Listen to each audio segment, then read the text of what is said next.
নমস্কার বন্ধুরা, education centre চ্যানেলের পক্ষ থেকে সবাইকে স্বাগত জানাই। তো আজকে আমরা একটা বিগ ব্রেকিং নিউজ নিয়ে চলে এসেছি। এসএসসির লিখিত পরীক্ষার নিয়মে বড় পরিবর্তন, মোট 300 নম্বরের মূল্যায়ন। স্কুল সার্ভিস কমিশনের লিখিত পরীক্ষায় বড় পরিবর্তন। এবারে আর একটি পরীক্ষা দিয়ে মিলবে না চাকরি। অন্যান্য পরীক্ষার মতো প্রিলি এবং মেইন পরীক্ষা ফিলও এসএসসি পরীক্ষাতেও। আসুন দেখে নিই নতুন নিয়ম অনুযায়ী পরীক্ষার ধরন কী কী হবে। আপার প্রাইমারির ক্ষেত্রে হবে প্রথমে 150 নম্বরের টেট পরীক্ষা, এরপর 50 নম্বর বিভাজনে মোট 100 নম্বরের বাংলা ও ইংরেজি প্রশ্নের বড় প্রশ্নের পরীক্ষা, মানে 50 নম্বর বাংলা এবং 50 নম্বর ইংরেজির ক্ষেত্রে বড় প্রশ্নের কিন্তু পরীক্ষা হবে। তো এখানে কিন্তু বিভিন্ন রকম আসতে পারে, যেমন ট্রান্সলেশন, প্রেসি, লেটার রাইটিং, এগুলো কিন্তু আসতে পারে। এরপর আছে দেখুন 100 নম্বরের বিষয়ভিত্তিক পরীক্ষা। তো আপনি যে বিষয়ে বসবেন সেই বিষয়ে 100 নম্বরের পরীক্ষা হবে। মোট 150 নম্বরের পরীক্ষা হলেও টেট ওয়েটেজ কিন্তু 100 নম্বর ধরা হবে। তো টেট পরীক্ষা যেটা হবে সেটা 150 নম্বরে হলেও ওয়েটেজে কিন্তু 100 হবে। তো এখানে দেখুন টোটাল নাম্বার হচ্ছে 300 নম্বর। তো টেটের 100 ধরে টোটাল নম্বর 300 নম্বর। তো কেউ হয়তো বুঝতে পারছেন না, তার জন্য আমি বলি যে 150 নম্বরের মধ্যে কেউ যদি 100 পায় তাহলে সেটাকে প্রথমে ভগ্নাংশ করবেন, মানে 100/150, এই যেটা ভগ্নাংশ হবে সেটার সঙ্গে 100 গুণ করবেন, তাহলেই ক্যালকুলেশনে পেয়ে যাবেন। ঠিক আছে, প্রথমে 150 নম্বরের মধ্যে আপনি কত পেলেন সেটা উপরে বাই 150, এটা যেটা হলো ভগ্নাংশ, সেটার সঙ্গে 100 গুণ করলেই কিন্তু আপনি 100-র মধ্যে কত পেলেন সেটা বুঝতে পারবেন। তো এটা নতুন গ্যাজেট বেরিয়েছে। এরপর আসবো নবম থেকে দ্বাদশের ক্ষেত্রে। প্রথমে 150 নম্বরের পিটি পরীক্ষা নেওয়া হবে, এরপর 50 নম্বর এবং 50 নম্বর বিভাজনে মোট 100 নম্বরের বাংলা ও ইংরেজি বড় প্রশ্ন ওই একই রকম, তারপর 100 নম্বরের বিষয়ভিত্তিক পরীক্ষা, এরপর 100 নম্বরের বিষয়ভিত্তিক পরীক্ষা হবে। মোট 150 নম্বরের পরীক্ষা হলেও টেট ওয়েটেজ 100 নম্বর ধরা হবে। তো টেটেও কিন্তু ওই 100 নম্বর ধরা হবে আগের মতো, মোট 300 নম্বরের পরীক্ষা। এরপর আসবো কি, এই 3 ধাপের পরীক্ষায় সবাই বসতে পারবেন, তবে আপার প্রাইমারির ক্ষেত্রে টেট পরীক্ষায় ন্যূনতম ধার্য নম্বরের বেশি পেলে বাকি পরীক্ষার উত্তরপত্র মূল্যায়ন করা হবে, এবং নবম দ্বাদশের ক্ষেত্রে পিটি পরীক্ষায় ন্যূনতম ধার্য নম্বরের বেশি পেলে বাকি পরীক্ষার উত্তরপত্র মূল্যায়ন করা হবে। মানে প্রিলি যেটা পরীক্ষা হবে বন্ধুরা, যে 150 নম্বরের পরীক্ষাটা, সেটার কিন্তু গুরুত্ব খুবই। সেটাতে যদি কেউ ফেল করে যান তাহলে কিন্তু আপনার আর কোনো লাভ হলো না, আপনার খাতা দেখা হবে না, তো আপনি ফেল করে গেলেন পুরো পরীক্ষায়। তো এটাই বলা হয়েছে। তো আমরা বুঝতে পারছি যে 150 নম্বরের গুরুত্ব কতখানি। আমি একটু কোয়ালিফিকেশনগুলো আলোচনা করছি। তো দেখুন প্রথমে দেওয়া আছে group 1, assistant teacher for upper primary level in school other than work education or physical education. ঠিক আছে, মানে এটা ওয়ার্ক এডুকেশন এবং ফিজিক্যাল এডুকেশন বাদ দিয়ে যেটা আপার প্রাইমারি, তার জন্য বলা হয়েছে। এখানে ইনিশিয়াল পে পাবেন graduate scale of pay as per rules. Qualification দেখুন কী দেওয়া আছে, the candidate must be a citizen of India, তো আপনাকে ভারতীয় হতে হবে। On the last date of submission of application, he must possess the minimum qualification as prescribed by the NCT on the date of advertisement for upper primary teacher. তো এখানে on the last date of submission, last date পর্যন্ত আপনাকে যে minimum qualification সেটা কিন্তু আপনার থাকতে হবে। নোট কি বলেছে দেখুন, the minimum qualification as prescribed by the NCT and relaxation of the qualification, if any, extended by the central government from time to time on the date of publication of advertisement shall also be considered. তো এখানে দেখুন যে minimum যেটা qualification দেওয়া আছে সেটা কিন্তু এনসিটির rule অনুসারে যারা রিল্যাক্স পাবেন, মানে হচ্ছে যার হয়তো 40 বছর আছে, তার ওবিসির জন্য 3 বছরের ছাড়, মানে 43 হলেও কিন্তু আপনি অ্যাপ্লাই করতে পারবেন এবং এসসি এসটিদের জন্য 5 বছরের ছাড়, সেটাও কিন্তু আপনারা মানে 45 হলেও আপনারা অ্যাপ্লাই করতে পারবেন, সেটাই বলা আছে। The candidate possess minimum qualification as prescribed by the NCT for the appearing in TET but not holding the minimum qualification as prescribed by NCT for the post of upper primary teacher as stated in para B above may be appeared in the TET as described in serial number 1 of schedule B of rule 5 if otherwise eligible but shall not be considered for the selection through subsequent stage of the ongoing recruitment। তো এখানে কি বলা আছে দেখুন, the candidate possessing minimum qualification as prescribed by the NCT for appearing in TET টেটের বসার জন্য আপনার minimum qualification থাকতে হবে, but not holding the minimum qualification as prescribed by NCT for the post of upper primary. যদি মানে আপনার কারো যদি না থাকে এনসিটি রুল অনুযায়ী মিনিমাম কোয়ালিফিকেশন, তাকে কিন্তু above may be appear in the TET, সে অ্যাপিয়ার মানে টেটে পাস করতেই পারে বা টেট পরীক্ষা দিতেই পারে, কিন্তু তাকে পরবর্তী যে স্টেপগুলো আছে সেখানে কিন্তু তাকে বাতিল করে দেওয়া হবে, সেটাই বলা হয়েছে। হ্যাঁ, এই যে কী বলা আছে দেখুন, but shall not be considered for selection through subsequent মানে পরবর্তী যে স্টেজগুলো সাবসিকুয়েন্ট স্টেজ সেগুলোর জন্য কিন্তু বাতিল করে দেওয়া হবে।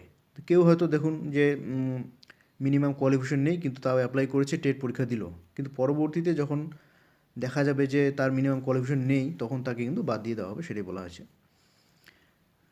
The candidates who are pursuing the teachers training courses but do not have the required minimum qualification at a time of last date of submission of application may be issued admit card for TET only and he shall not considered for further stage। তো এখানে দেখুন একটা কথা বলা হয়েছে, last দিন পর্যন্ত আপনারা যদি কেউ টিচার ট্রেনিং নিয়ে থাকেন এবং কিন্তু আপনি যদি মিনিমাম কোয়ালিফিকেশন মানে আপনার যদি সার্টিফিকেট না পান, ঠিক আছে, তাহলে কিন্তু আপনি টেট পরীক্ষা দিতে পারবেন, কিন্তু পরবর্তী স্টেজে আপনাকে আর বসতে দেওয়া হবে না।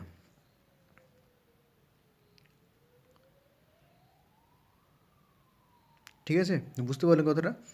আপনি টিচার ট্রেনিং করছেন বা বিএড চলছে, আপনার লাস্ট অ্যাপ্লাই করার লাস্ট ডেট পর্যন্ত আপনি সার্টিফিকেট হাতে পাননি, তাহলে কিন্তু আপনার টেট পরীক্ষা দিয়ে কিন্তু পাস করে যেতে পারবেন, কিন্তু আপনি পরবর্তী যে স্টেজ সেটাতে কিন্তু আপনাকে বসতে দেওয়া হবে না, সেটাই বলা হয়েছে। সিনেমা দেখুন, এ candidate willing to B selected as a teacher in any school must have the specific subject of the of the medium of instruction of the school as first or second or third language at any of the secondary or higher secondary graduation post graduation level as elective or optional subject। তো আপনি যেই সাবজেক্টে যেই মিডিয়ামে বসবেন সেটা কিন্তু আপনার মাধ্যমিক বা হাই সেকেন্ডারি বা গ্র্যাজুয়েশন বা পোস্ট গ্র্যাজুয়েশন বা ইলেকটিভ সাবজেক্ট হিসেবে কিন্তু থাকতে হবে, এটাই বলা হয়েছে। মানে কোনো একটা ক্লাসে আপনাকে সেটা পড়ে থাকতে হবে, তবেই আপনি সেই মিডিয়ামে কিন্তু আপনি অ্যাপ্লাই করতে পারবেন। আর এখানে দেখুন আরেকটা জিনিস দেখাচ্ছি, এজের যে ব্যাপারটা, মিনিমাম 21 ইয়ার্স, ঠিক আছে, তো 21 বছর হতে হবে এবং maximum 40 years.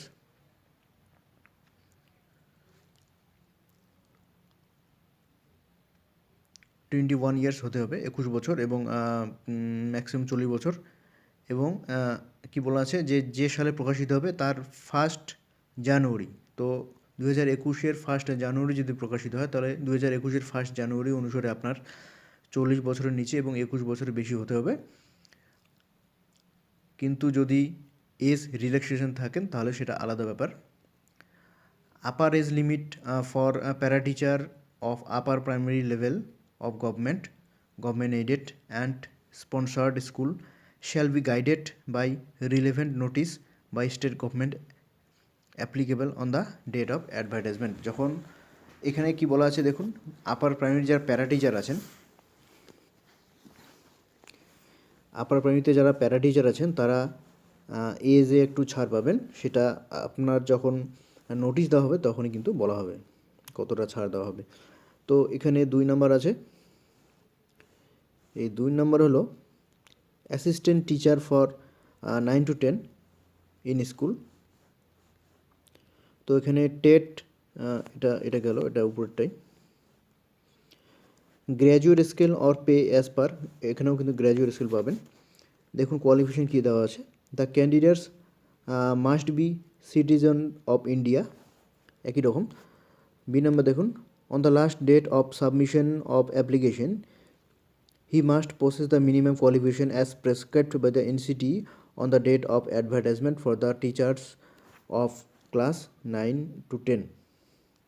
Note, the minimum qualifications as prescribed by NCT and relaxation of the qualifications, if any, extended by the central government from time to time on the date of publication of advertisement shall also be considered.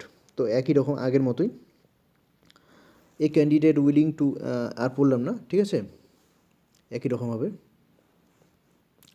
এখানে minimum age দেওয়া আছে, এটাও কিন্তু একই রকম, ঠিক আছে। তো এরপর আসবে 11 to 12, এখানে পোস্ট গ্র্যাজুয়েশন থাকতে হবে আপনাকে, মানে MA বা MSc পড়ে থাকতে হবে, পোস্ট গ্র্যাজুয়েট মাস্টার ডিগ্রি করে থাকতে হবে, পোস্ট গ্র্যাজুয়েট স্কেল পাবেন এখানে। এখানে qualification, the candidate must be a citizen of India on the last date of, একই রকম আপনাকে পোস্ট গ্র্যাজুয়েট করে থাকতে হবে। এখানে পুরোটা দেয়নি, শুধু একটা গ্যাজেট প্রকাশিত হয়েছে, যখন নোটিফিকেশন বেরোবে SSCর ওয়েবসাইটে তখন কিন্তু ভালোভাবে পাওয়া যাবে সব কিছুই।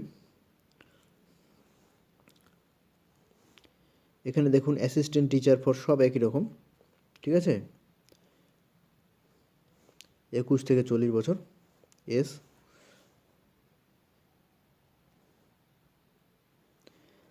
এখানে আমি ওয়ার্ক এডুকেশন এবং ফিজিক্যাল এডুকেশনটা বলে দিচ্ছি। Assistant teacher for work education in upper primary level of school group 5। তো অনেকেই বুঝতে পারেন না যে ওয়ার্ক এডুকেশনে কারা কারা অ্যাপ্লাই করতে পারবেন। তো দেখুন এখানে, the candidate must be a citizen of India, minimum eligibility, এখানে কি বলা আছে, এসেনশিয়াল মানে এটা লাগবেই।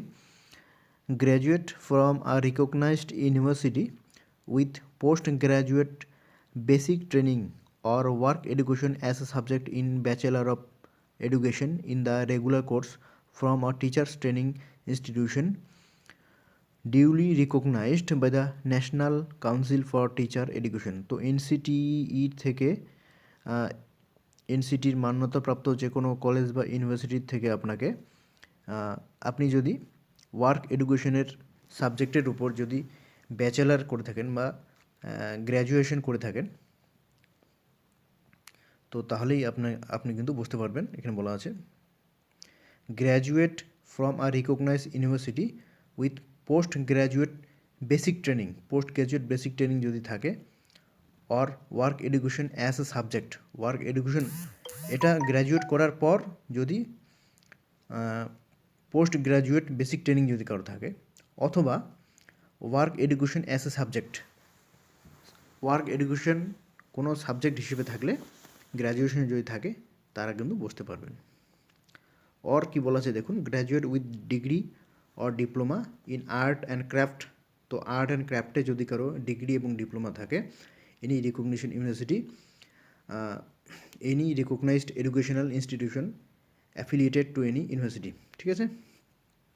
Graduate with degree or diploma in tailoring and needle work, tailoring মানে যারা ওই সেলাইয়ের কাজ করে আর কি, নিডল ওয়ার্ক সুই সুতোর কাজ, needle work from any institution duly recognised by any recognised university from any institute recognised by any department of the government of West Bengal. তো বুঝতে পারলেন, যদি কারো গ্র্যাজুয়েশন করা থাকে বা ডিগ্রি অথবা ডিপ্লোমা করা থাকে, গ্র্যাজুয়েশন মানে তো ডিগ্রি, তো ডিপ্লোমা করা থাকে যে টেইলরিং এবং নিডল ওয়ার্কের, তারাও কিন্তু বুঝতে পারবেন। Graduate for recognise university with at least 2 years degree or diploma in the work education curriculum awarded by any recognise university. তো ওয়ার্ক এডুকেশন কারিকুলামে যদি কারো ডিগ্রি ডিপ্লোমা থাকে তারা বুঝতে পারবেন। Graduate degree in honours science or agriculture or graduate in computer science or information technology or software system from any recognized university। তো এখানে কি বলা আছে দেখুন, সরি হোম সায়েন্স হবে এটা। Graduate degree in home science, home সায়েন্সে যদি কেউ গ্র্যাজুয়েশন থাকেন, অথবা এগ্রিকালচারে, অথবা কম্পিউটার সায়েন্সে যদি কারো, বা ইনফরমেশন টেকনোলজি বা আইটি। তো আইটি যারা, ইনফরমেশন টেকনোলজি যারা ইঞ্জিনিয়ার আছে, আইটি ইঞ্জিনিয়ার, তারা কিন্তু এখানে বুঝতে পারবেন। অথবা সফটওয়্যার সিস্টেমের যারা ইঞ্জিনিয়ার আছেন তারা কিন্তু এই পরীক্ষায় বসতে পারবেন। Graduate in general stream in art science commerce with computer science or computer applications as a subject of at least 300 marks at the degree level from any recognise university. তো আপনার আর্টস বা সায়েন্স বা কমার্স থেকে যদি graduation করেন, সঙ্গে সঙ্গে আপনার যদি কম্পিউটার সায়েন্স বা কম্পিউটার অ্যাপ্লিকেশন যদি আপনি 300 নম্বরে পড়ে থাকেন, তাহলে অবশ্যই আপনি এই পরীক্ষায় বসতে পারবেন। আর এটা আছে কি দেখুন, graduate degree in home science or agriculture or graduate in computer science or information technology or software system from any recognized university। তো এটা আগের মতোই। Graduate in general stream in arts science commerce with computer science, এটা আগের মতোই, হ্যাঁ, 300 নম্বরের। তো একটু আপনারা দেখে নেবেন, এখানে ভিডিওটা অনেক বড় হয়ে যাচ্ছে। তো এজও একই রকম আগের মতোই। তো এখানে দেখুন পরীক্ষার একটা কত নম্বরের পরীক্ষা হবে সেটার চার্ট দেওয়া আছে, সেটা তো আগেই বললাম যে টেটে হবে 150 নম্বর, 150 নম্বরের হবে পরীক্ষা, কিন্তু ওয়েটেজ হবে 100 নম্বরের, উপরে দেখুন। এবং 100 নম্বরের হবে ল্যাঙ্গুয়েজ, মানে 50 ইংরেজি, 50 বাংলা, তারপর 100 নম্বরে হবে সাবজেক্ট। ঠিক আছে, এই 300 নম্বরের পরীক্ষা হবে। তো বন্ধুরা, আপনাদের যদি কোনো জিজ্ঞাসা থাকে, যদি কোনো প্রশ্ন থাকে, তাহলে অবশ্যই কমেন্টস বক্সে প্রশ্ন করতে পারবেন, প্রশ্ন করবেন। আমি যদি জানি তাহলে সঠিক উত্তর দিয়ে আপনাদেরকে সাহায্য করব। আর যদি ভিডিওটি ভালো লেগে থাকে তাহলে অবশ্যই লাইক এবং শেয়ার করে আমাদের সঙ্গে থাকবেন। এবং যদি আপনি নতুন হয়ে থাকেন আমাদের চ্যানেলে, তাহলে অবশ্যই সাবস্ক্রাইব করে রাখবেন চ্যানেলটি। তো আজকে এই পর্যন্ত, নমস্কার।